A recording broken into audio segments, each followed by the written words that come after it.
বলিউড অভিনেত্রী শিল্পা শেট্টি ও তার স্বামী ব্যবসায়ী রাজ কুন্দ্রার বিরুদ্ধে এক বিশাল অঙ্কের আর্থিক প্রতারণার অভিযোগ উঠেছে।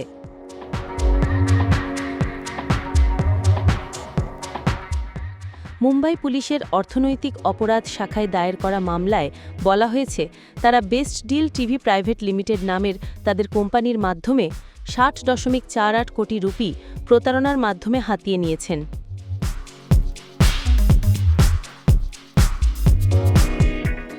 অভিযোগটি করেছেন লোটাস ক্যাপিটাল ফাইন্যান্সিয়াল সার্ভিসেসের পরিচালক ৬০ বছর বয়সী দীপক কোঠারি। পুলিশ সূত্রে জানা যায়, ২০১৫ থেকে ২০২৩ সালের মধ্যে কোম্পানির সম্প্রসারণের জন্য দীপক কোঠারির কাছ থেকে ধাপে ধাপে মোট ৬০.৪৮ কোটি রুপি সংগ্রহ করা হয়।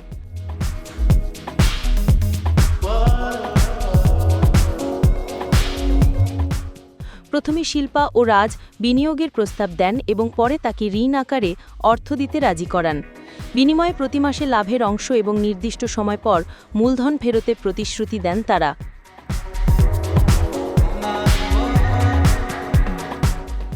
এফআইআর অনুযায়ী রাজ কুন্দ্রা ও শিল্পা শেট্টি তখন কোম্পানির ৮৭.৬৭% শেয়ারের মালিক ছিলেন।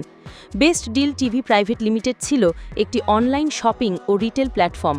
তবে ২০১৬ সালে শিল্পা শেট্টি কোম্পানি থেকে পদত্যাগ করেন।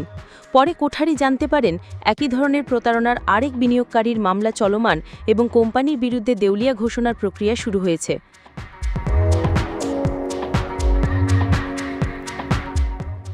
অভিযোগকারীর দাবি, তাদের দেওয়া অর্থ কোম্পানির কাজে না লাগিয়ে ব্যক্তিগত খরচে ব্যয় করা হয়।